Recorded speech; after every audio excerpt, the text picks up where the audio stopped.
কৃষ্ণ আমাকে একটা সন্তান দাও, কৃষ্ণ একটা সন্তান দাও। সেটা আমার জন্য নয়, কার জন্য জানো? তোমার সেবার করে আমার একটি সন্তান দাও হে দয়াল, তোমার সেবার তরে আমার একটি সন্তান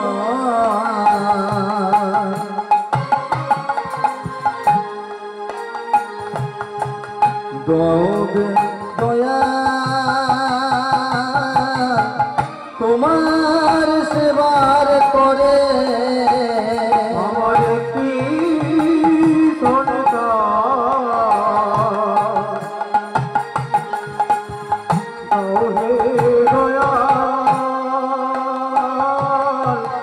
তোমার সেবার তরে যেদিন থাকব না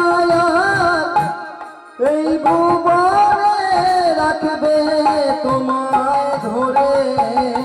যেদিন থাকবে মায়া এই ভুবনে রাখবে তোমায় ধরে। যেদিন থাকব না এই সংসারে রাখবে তোমায় ধরে। যেদিন থাকব মায়া তাই গৌর হরি হরি হরি হরি বল।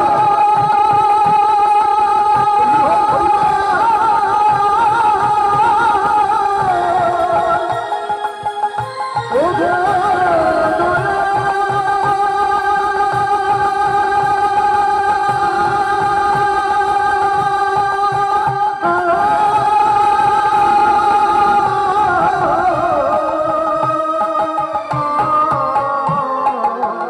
যেদিন থাকব মায়া এই ঘরে তোমার সেবার তরে। আমায় একটি সন্তান দাও গো দয়া, তোমার সেবার করে। আমায় একটি সন্তান দাও হে দয়াল, তোমার সেবার তরে। আমায় একটি সন্তান দাও গো দয়া, তোমার সেবার করে। আমায় একটি সন্তান দাও হে দয়াল, তোমার সেবার তরে। এদিকে ভগবান শ্রী কৃষ্ণচন্দ্র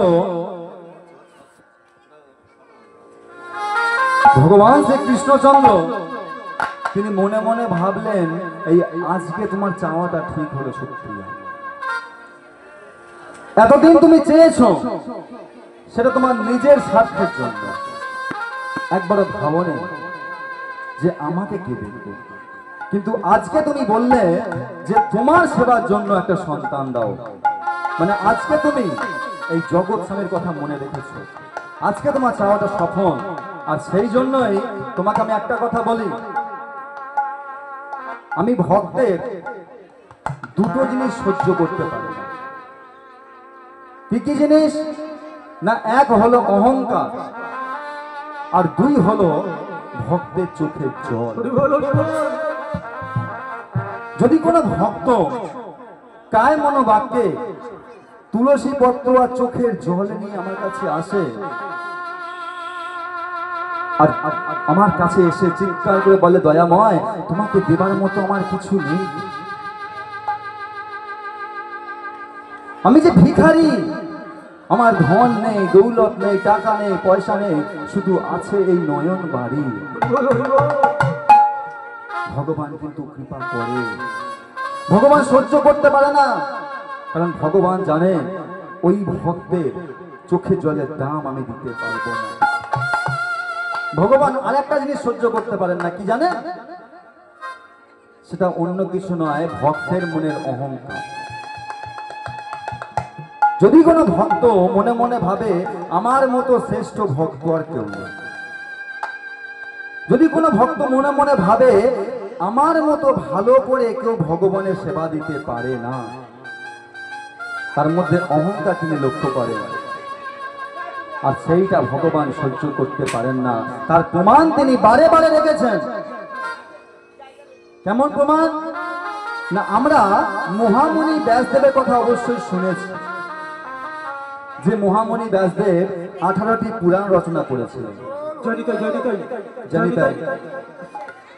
সামনে অনেক আসন পড়ে আছে, ভক্তমণ্ডলীদের অনুগ্রহ করে বলছি, সামনে অনেক জায়গা পড়ে আছে। মায়েদের কাছে অনুরোধ, আপনারা আপনারা একটু একটু আগে আসুন।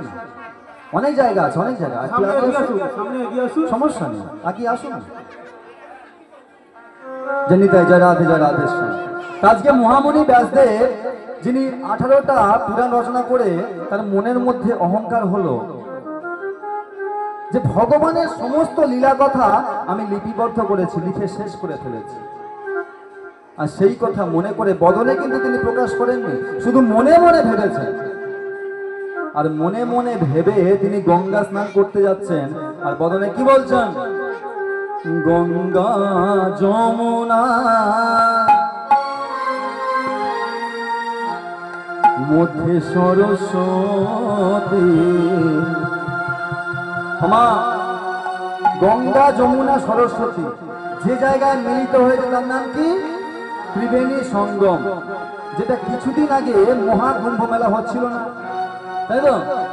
আপনারা গিয়েছিলেন কুম্ভ মেলায় স্নান করতে? জাননি? তাহলে সেই কুম্ভ মেলায় যখন যাননি, এই কুম্ভ মেলায় স্নান করুন। কি জলে স্নান করবেন? হরি নামের জলে স্নান করুন, তাই তো? তাহলে আজকে কি হচ্ছে? গঙ্গা যমুনা মধ্যে সরস্বতী, তিন নদীর মিলনে ধন্য পুণ্য ধাম। চলো চলো রে সবে ত্রিবেণী সঙ্গম। চলো চলো ত্রিবেণী সংগ্রাম। চলো চলো ত্রিবেণী সংগ্রাম। চলো চলো ত্রিবেণী সংগ্রাম। গঙ্গা যমুনা মধ্যে সরস্বতী, গঙ্গা যমুনা মধ্যে সরস্বতী। গঙ্গা যমুনা মধ্যে সরস্বতী, গঙ্গা যমুনা মধ্যে সরস্বতী। তিন নদীর মিলনে, নদীর মিলনে, তিন নদীর মিলনে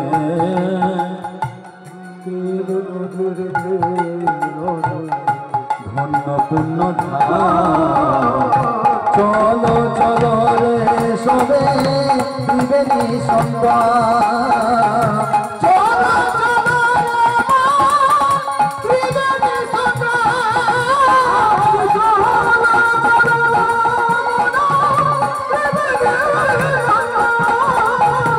চলো চলো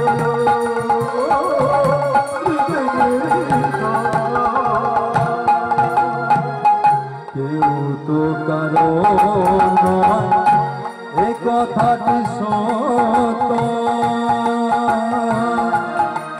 তো কারো নয় এ কথাটি সত্য। আস্তে আস্তে আস্তে আস্তে আস্তে। ওমা বলছে কেউ কারো না, কথাটা সত্য হবে, কথাটা ঠিক।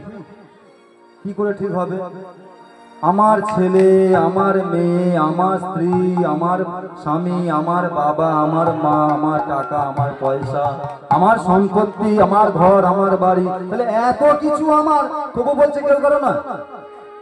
কথাটা ঠিক ঠিক হলো? হ্যাঁ, কি করে ঠিক হলো গো? সব কিছু তো আমার, আমার জায়গা, আমার সম্পত্তি। এক হাত সম্পত্তির মধ্যে, এক হাত জায়গার মধ্যে যদি অন্য কেউ একটা দেওয়াল পাঁচিল তুলে দেয়, গিয়ে মারামারি লেগে যায়। হ্যাঁ নাকি গো? হয়তো এদিকে হয় নাকি? এদিকে হয় না, এদিকেও হয় তো। হ্যাঁ, তাহলে গোটা পৃথিবীতেই হচ্ছে। তাহলে এত কিছু হচ্ছে, বলছে কেউ করে না। হ্যাঁ, কথাটা ঠিক, তাই না? কিরকম? না আপনারা যেমন এইভাবে সবাই বসেছেন, ওই দুটো দিদিও মানে দুটো যা আর কি, ভাইয়ের স্ত্রী বা দাদার স্ত্রী দুটো যা হয়ে যায় না, এখন দু যায় এরকম হরিনাম শুনতে এসে বসেছে। এবার হরিনামে শুনতে শুনতে ওই আমাদের মধ্যে কিছু জিনিস আছে, কি বলুন তো, সেটা হলো যে হরিনাম যেই শুনতে আসুক তাকে একটা দেবী এসে আক্রমণ করে। কে গো? নিদ্রা দেবী। ওই প্রথমেই ভক্তকে আক্রমণ করবে, মানে ভক্ত যখনই হরিনাম শুনবে, হয়তো আমরা বলি ও বাবা রাত জেগেছে ঘুম পেয়েছে, কিন্তু আসলে তা নয়, ওই নিদ্রা দেবী এসে আক্রমণ করে, তাই তো? তাহলে এবারে ওই নিদ্রা দেবী আক্রমণ করেছে একটা দিদিকে, আর একটা দিদি বলছে ও দিদি, ও দিদি শোন শোন শোন শোন শোন, এই তোর ঘুম পেয়েছে, দিদি তোর যখন ঘুম পেয়েছে আর হরিনাম টরিনাম শুনে কাজ নেই, চ বাবা বাড়ি চলে যায়, হ্যাঁ বাড়ি চলে যায়। তাহলে এবারে এই বলে দুটো দিদি হরিনাম শোনো না চলে গেল, বাড়ি চলে গেল। এবার বাড়ি গিয়ে যে যার বাড়ির মধ্যে যে যার ঘরের মধ্যে গিয়ে শুয়ে পড়লো, ঘুমিয়ে পড়লো। এবার পরের দিন যখন সকাল এলো, সকালবেলা কি হলো গো, না যে দিদি ঘুম পেয়েছিল আগের দিন, সেই দিদি সকালবেলা উঠে পড়েছে, উঠে পড়ে বাড়ির কাজ সারছে। সকালে একটা বাড়ির কাজ থাকে তো, তাহলে বাড়ির কাজ সারছে। আর যে দিদি ওই দিদির ঘুম পেয়েছিল বলে চলে এলো, ওই দিদিকে যত ডাকে আর ওঠে, বলছে ও দিদি, মানে কি আর উঠবো না, বুঝতে পারছেন? মানে ওই ঘুমের মধ্যে তার মৃত্যু হয়ে গেছে। তাহলে ঘুমের মধ্যে যখন মৃত্যু হয়ে গেল, এবারে যে দিদির জন্য এ এলো, পাড়া প্রতিবেশী তো একে দোষারোপ করবে যে তোর জন্য হরিনাম শোনা হলো না, তোর জন্য কৃষ্ণ নাম শোনা হলো না। ও কি করেছে, এখন কাঁদতে হবে, দিদি আমার জন্য গতকাল হরিনাম শোনেনি, কৃষ্ণ নাম শোনেনি। কাঁদবে কি করে, চোখে তো জল নেই, ওই সামনে বালতি ছিল, বালতি থেকে জল নিয়ে দু ফোঁটা লাগিয়ে দিয়েছে। বলে দিদি তোর কি হলো, তুই আমাকে ছেড়ে চলে গেলে, দিদি তোর কি অবস্থা, আমাকে নিয়ে যা, আমাকে কেন রেখে গেলি তুই? তাহলে এবার বুঝতে পেরেছেন তো যে কেউ কারো নয়, যখন খুশি উপর থেকে সুইচটা টিপবে আর আমাদের জয় নিতাই হতে হবে। হ্যাঁ, কত ডাক্তার বলে বাবা তোমার বাবাকে তোমার মাকে আমি বাঁচিয়ে দেবো, জয় গিরিধারী গোপীনাথ রাধেশ্যাম। কত ডাক্তার বলে না যে তোমার বাবাকে আমি বাঁচিয়ে দেবো, এই টাকা দাও। আর উপরে জগৎপতি শ্রী হরি নারায়ণ তিনি বারে বারে ভাবেন, না নারদকে বলেন নারদ ওই ডাক্তারের ফোন নাম্বারটা নিয়ে এসো, আগে ওকে কে বাঁচায় আগে দেখো, ও তো পরে ওর বাবা মাকে বাঁচাবে। হ্যাঁ, আমি যদি ওর সুইচটা টিপে দিই, লাল সুইচ টিপে দিই, ওর সঙ্গে সঙ্গে জয় নিতাই হয়ে যাবে, আবার ও বলে ওকে নাকি বাঁচাবে। হ্যাঁ, তা তদ্রূপ কেউ কারো নয়, তাই বলছে কি কেউ তো কারো নয়, এই কথাটি সত্য, কেউ তো কারো নয়, এ কথাটি সত্য। বুঝে বোঝো না তুমি যে অনিত,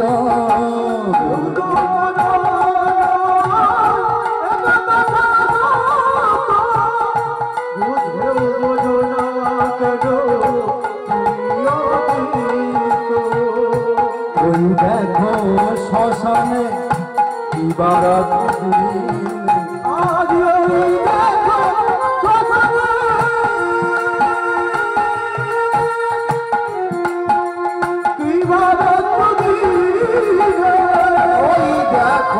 শ্মশানে কি বারাত্রি দিনে, ওই দেখো শ্মশানে কি বারাত্রি দিনে, ওই দেখো শ্মশানে কি বারাত্রি দিনে। পুরুতেছে মানবে যত অহংকার, হরি বল মনে রে আমার, হরি বল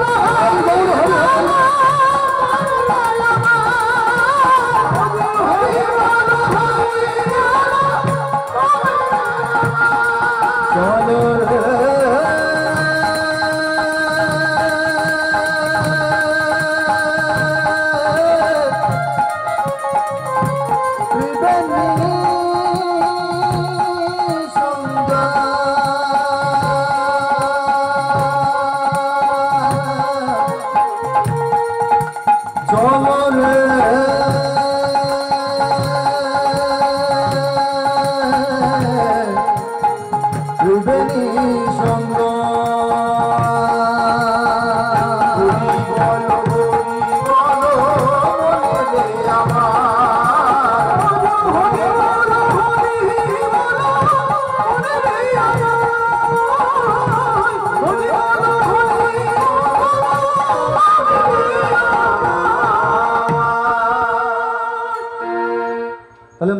মহামণি ব্যাসদেব গঙ্গা স্নান করতে যাচ্ছে জঙ্গলের মধ্য দিয়ে। ঠিক সেই সময় পেছন থেকে কেউ যেন বলে উঠলো, ও হে মহামণি ব্যাসদেব। চমকে উঠেছে মহামণি ব্যাসদেব, কে ডাকে, কেইভাবে ডাকছে। হঠাৎ পেছনে লক্ষ্য করছে একটা গাছের ডালে বসে আছে একটা ছোট্ট চড়াই পাখি। সেই মহামণি ব্যাসদেবকে লক্ষ্য করে বলছে, মহামণি ব্যাসদেব, তুমি যত তাড়াতাড়ি পারো গিয়ে গঙ্গা স্নানটা করে এসো, কারণ তোমার স্নানের পরে আমি আমার কাজটা শুরু করব। এবার মহামণি ব্যাসদেব বলছে, কি এমন তোমার কাজ আছে হ্যাঁ, যে কাজটা আগে হবে না আমার স্নানের পরেই হবে? তখন সেই ছোট্ট চড়াই পাখি বলছে, শোনো মহামণি ব্যাসদেব, তোমার স্নানের পরে তুমি যে গঙ্গায় স্নান করবে, সেই গঙ্গার সমস্ত জল আমার এই ছোট্ট চঞ্চু মানে আমার এই ছোট্ট ঠোঁট দিয়ে সমস্ত জল আমি শোষণ করে নেব। যেই এই কথা সেই ছোট্ট চড়াই পাখি বলেছে, মহামণি ব্যাসদেব মাথায় হাত দিয়ে, সকালবেলা কোন পাগলের পাল্লায় পড়লাম? আরে কোন পাগলের পাল্লায় পড়লাম? এইটুকু একটুখানি দেহ, তার ছোট্ট একটুখানি ঠোঁট, সে কিনা ওই ছোট্ট ঠোঁটের সাহায্যে ছোট্ট চঞ্চুর সাহায্যে এত বড় গঙ্গা জল শোষণ করে নেবে। আর বদনে বলছে, তুমি কি পাগল হলে নাকি গো? হ্যাঁ না, তুমি কোনোদিন তোমার আয়নায় দেহটা দেখেছো? বলছে, আয়না আমি কোথায় পাবো? আমি তো পাখি, আমি আয়না কোথায় পাবো? ঠিক আছে, আয়নায় দেখোনি, ভালো কথা। তুমি যখন জল সেবা করতে যাও, জল গ্রহণ করতে যাও, তুমি জলে দেখতে পাও না তোমার দেহের সাইজটা কত? আমি যদি হাতের মুঠোয় তোমাকে ধরে টিপে ধরি, তুমি তো সেখানেই মারা যাবে। আর তুমি বলছো কিনা এই সমস্ত গঙ্গার জলটা শোষণ করে নেবে? বলছে, কেন পারবো না? হ্যাঁ, কেন পারবো না বলো? বলে, কি করে পারবে? তখন সেই ছোট্ট চড়াই পাখি শিক্ষা দিচ্ছে, মহামণি ব্যাসদেব, যিনি ত্রিজগতের মালিক, যিনি মিনিটে মিনিটে দিনে দিনে সেকেন্ডে সেকেন্ডে লীলা বিলাস করেন, তার যদি সমস্ত লীলা কথা তুমি লিপিবদ্ধ করতে পারো তোমার এই ছোট্ট ছোট্ট কাগজে, আরে মহামণি ব্যাসদেব, তুমি যদি পারো আমার ভগবানের সমস্ত লীলা কথা লিপিবদ্ধ করতে, তাহলে আমি কেন পারবো না এই গঙ্গার জলটা শোষণ করতে? যেই এ কথা বলেছে, সঙ্গে সঙ্গে মহামণি ব্যাসদেব ভাবছে, সত্যি তো আমার তো ভুল হয়েছে। কিন্তু ভুল তো হয়েছে সেটা আমি বদনে প্রকাশ করিনি, মনে মনে আমি ভেবেছিলাম। আর এই পাখি তো নিশ্চয়ই কিছু জানে। আরে তুমি কে বলো? তুমি তো কোনো পাখি হতে পারো না, তুমি কি আমাকে বলো? কারণ আমার মনের কথা তুমি জেনেছো, আমি তো বদনে কাউকে বলিনি যে আমি ভগবানের সমস্ত লীলা কথা লিপিবদ্ধ করেছি। তুমি কি করে জানলে?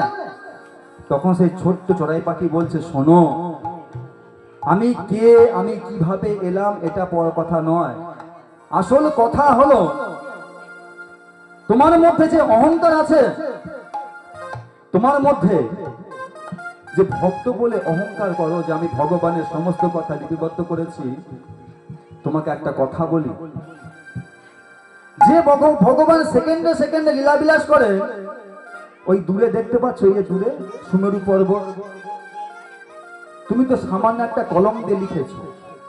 ওই সুমেরু পর্বত যদি তোমার লেখার কলম হয়, আর তুমি যে খাতাটাই লিখেছো না, ও তো একটা সামান্য খাতা, জল পেলে ভিজে গেলে ছেড়ে যাবে। হ্যাঁ, তোমাকে একটা কথা বলি, এই গোটা পৃথিবী, শশাগোড়া পৃথিবী যদি তোমার লেখার কাগজ হয়, আর তুমি যে কালি দিয়ে লিখেছো, হতো সামান্য কালি, রৌদ্র পেলে শুকিয়ে যায়। এই 7 সমুদ্র 13 নদীর জল যদি তোমার লেখার কালি হয়, তবুও তুমি আমার ভগবানের 1 দিনের 1 মিনিটের 1 সেকেন্ডের লীলা কথা লিখে শেষ করতে পারবে না। অহংকার ভেঙে গেল মহামণি ব্যাসদেবের। তাহলে ভগবান প্রত্যেকটা যুগে ভক্তের এইভাবে অহংকার ভাঙেন, দর্প ভাঙেন। আর সেই জন্য ভগবানের আরেকটা নাম, ওই যে 108টা নাম আছে না, ভগবানের যে 108টা আছে নাম, তার মধ্যে দেখবেন একটা নাম আছে দর্পহারি মধুসূদন। কারণ তিনি ভক্তের দর্প, ভক্তের অহংকার কোনোদিন সহ্য করতে পারেন না,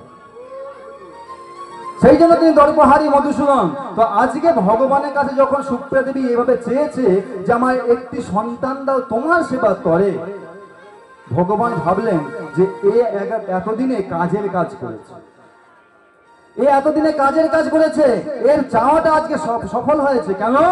এ আমার জন্য চেয়েছে, ওর জন্য চায়নি, আমার সেবার জন্য চেয়েছে। তাই ভগবান তিনি কি করলেন?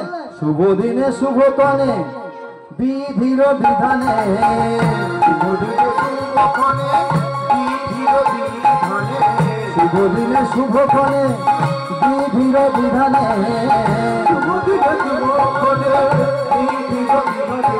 পুত্র সন্তান লোভিল জনম জনম, পুত্র সন্তান লোভিল জনম জনম,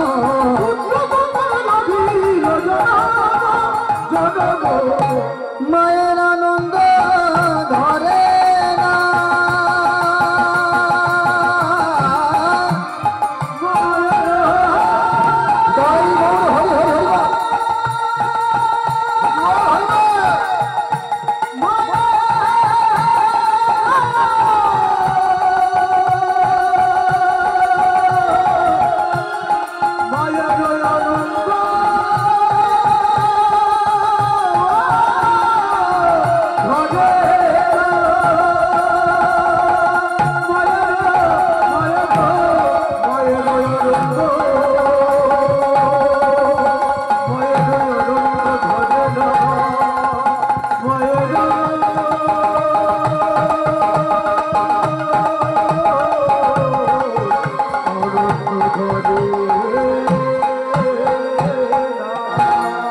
মায়ের আনন্দ আর ধরে না, আনন্দ আর ধরে না, সন্তানের বদনে হেরি, সন্তানের বদনে হেরি, পুত্র সন্তান লোভিল জনম জনম,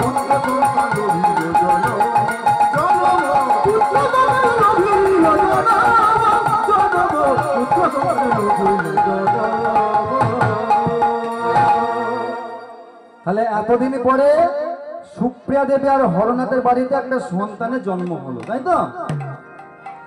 এবার সন্তান যখন জন্মগ্রহণ